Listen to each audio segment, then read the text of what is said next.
저는 흥덕고 1학년 국어 수업을 맡게 된 러셀에서 국어 수업 담당하고 있는 주미성 강사입니다. 우선 1등급 달성을 위해서 정말 좀 핵심적인 부분들 전달해 드리도록 하겠습니다.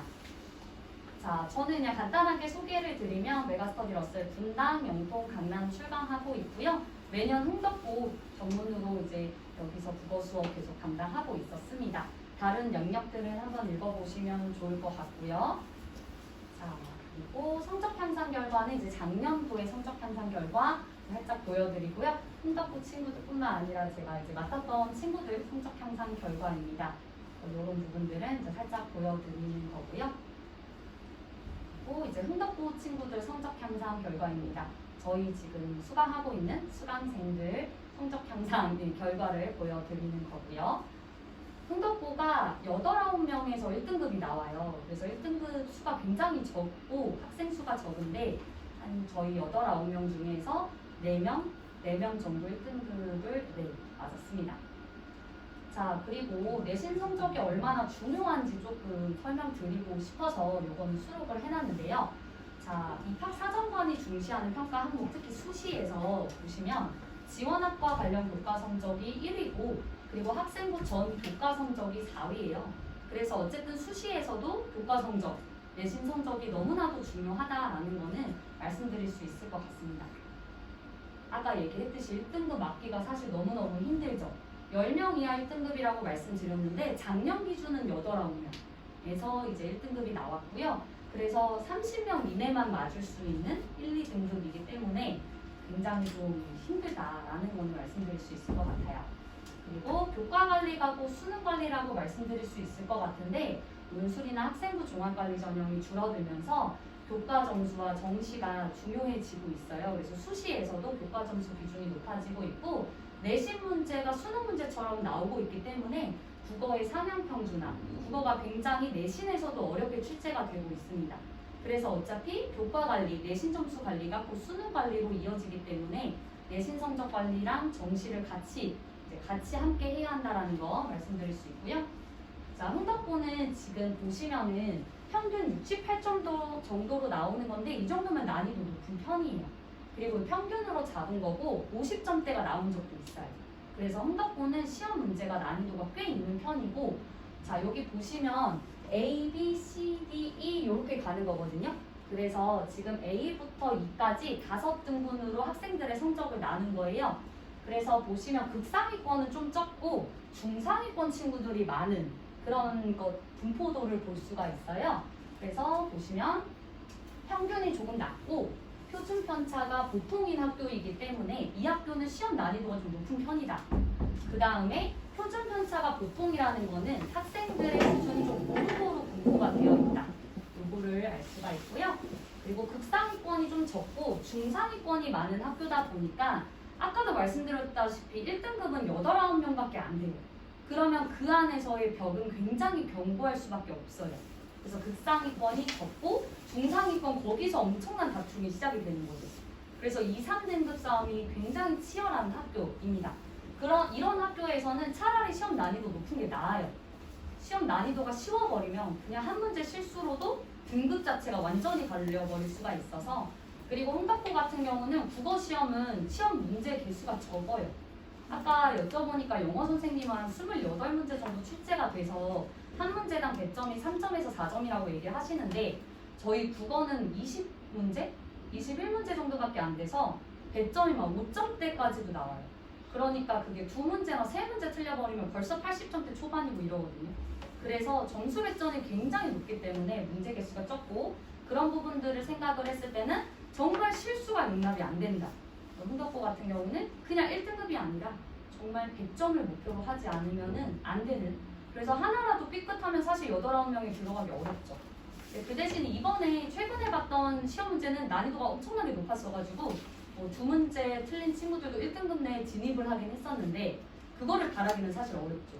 그래서 그냥 나는 100점을 목표로 한다라고 일찌감치부터 그냥 마음가짐을 그렇게 가야 할 것 같습니다. 네, 그리고 시험평가 계획을 보시면 흥덕고는 70%, 30% 정도로 지필평가 비중이 높은 편이에요. 이거 1, 2학년 다 마찬가지고요. 수행평가가 생각보다 어렵지는 않아요. 그래서 대다수 친구들이 좀 조건만 맞춰주면, 특히 글쓰기에서 깎이는 게 남학생이 있으니까 남학생 더 얘기할 수밖에 없는데, 조건을 제대로 안 하면 거기서는 마이너스가 돼요.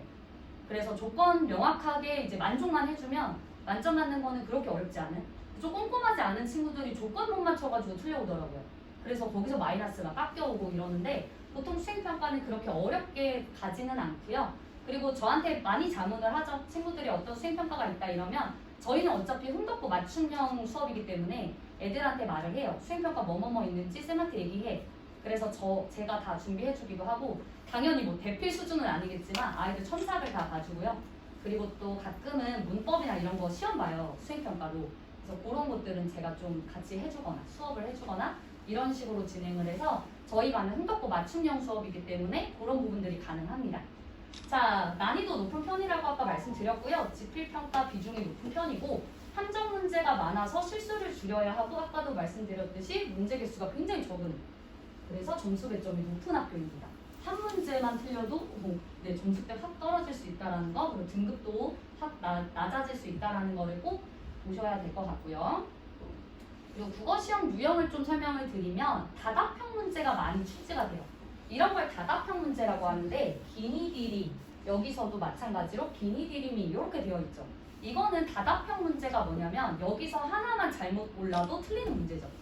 난이도가 높아요. 학생들이 풀어보면은 이런 문제 유형은 난이도가 굉장히 높은 게, 여기서 기니리미를 뭐 미음 하나 빼면 1번 골라버리고 이러면 틀리는 거예요. 그리고 기니림인데 기디림이 골라버린다거나 이러면 틀리는 거거든요. 그래서 하나라도 용납을 하지 않는 이런 식으로 다답형 문제를 출제하는 학교는 난이도 어렵게 내겠다, 이미 전제를 까는 학교라고 생각을 하시면 되고요. 자, 그리고 이런 것도 다 다답형이죠. 다답형 문제가 굉장히 많이 출제가 되는 학교입니다. 그리고 또 외부 질문 틀린 문제가 출제가 되는데요. 요게 지금 보시면은 아예 외부로 1, 2, 3, 4, 5번이 아예 배우지 않은 게 나온 거예요. 근데 고전시가거든요. 그래서 현대어 풀이를 본인이 할 줄 알아야 돼요.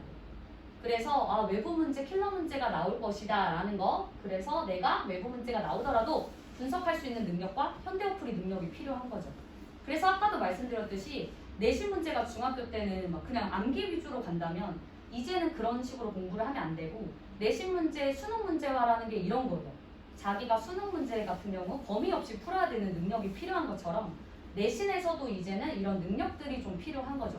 그래서 내신 준비를 할 때도 수능 문제 준비하듯이 그런 식으로 준비가 필요합니다. 이거는 심지어 어떤 게 나왔냐면 이 한 페이지가 외부였어요.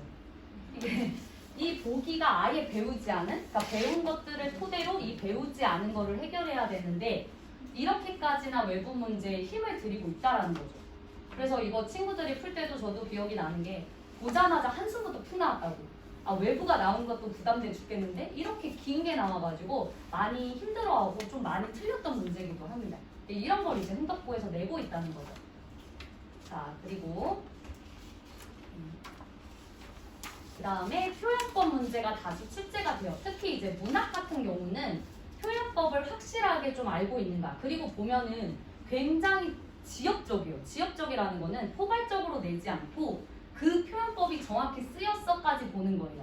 수능에서는 포괄적으로 얘기를 하는 부분이 많은데, 이 흥덕고 내신 유형 같은 경우는 보시면 뭐 영탄적 어조 사용해서 단정적 표현 반복하여 이런 식으로 되게 지역적으로 정말 확실히 그 표현법이 쓰였는가, 그거까지 좀 보는 학교이기 때문에 난이도 높다라고 얘기하는 게 이 정도로 세부적으로 내는 것까지도 알아두셔야 됩니다. 그래서 정말 한 지문 작품이 나왔을 때 내가 그거를 정말 세세하게 파헤치지 않으면 안 된다는 거. 그래서 굉장히 지역적인 문제들이 표현법에서 나오고 있습니다. 그리고 결론은 그래서 배우지 않은 지문까지 분석해내야 하고, 그게 바로 수능이죠 사실. 수학 능력. 내신 유형은 배운 것을 꼼꼼히 숙지하고 암기하고 적용하고. 사실 그게 있어요. 국어 암기 과목인가요? 네, 암기 과목이에요. 국어도 어쩔 수 없이 암기를 해야 하는 부분이 제가 생각했을 땐 70%는 암기해야 됩니다. 그리고 암기를 안 하는 게 위험하죠.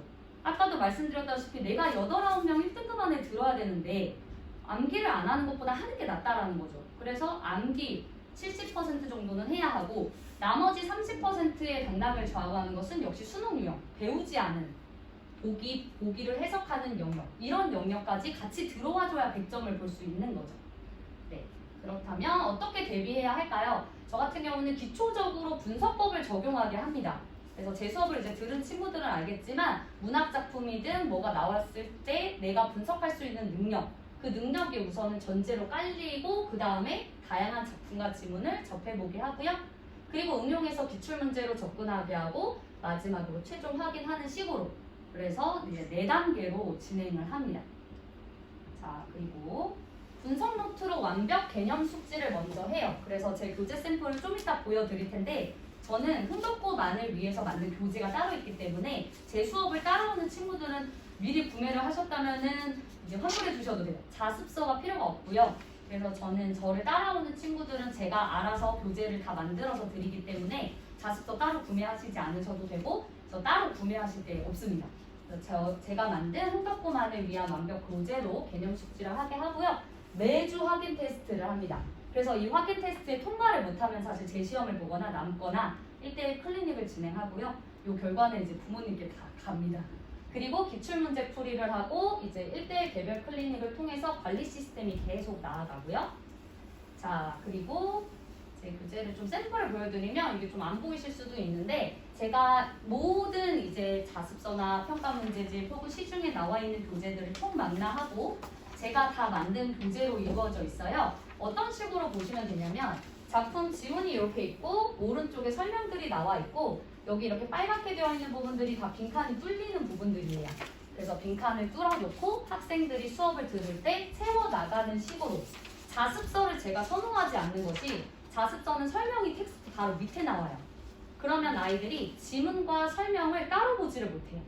그래서 지문 설명 이렇게 되기 때문에 지문을 통으로 깨끗하게 줬을 때 오히려 설명이 기억이 안 나는 그런 부분들이 있어서 저는 지문을 깨끗하게 주고 설명을 오른쪽이나 아래에 넣는 식으로 아예 재구성을 했고요. 그리고 자습서에 나와 있는 정보들은 좀 많이 부족하기 때문에 제가 따로 더 추가적으로 넣는 것들 그래서 정리해서 이거 주는데 학생들이 굉장히 만족도가 높습니다. 왜냐하면 손글씨 해설본을 주시는 분들도 계세요. 근데 저도 공부를 해봤고 학생들한테도 물어봐도 남이 손글씨로 이렇게 써주는 거는 본인이 뭔가 익숙하지 않다라고 얘기를 하더라고요.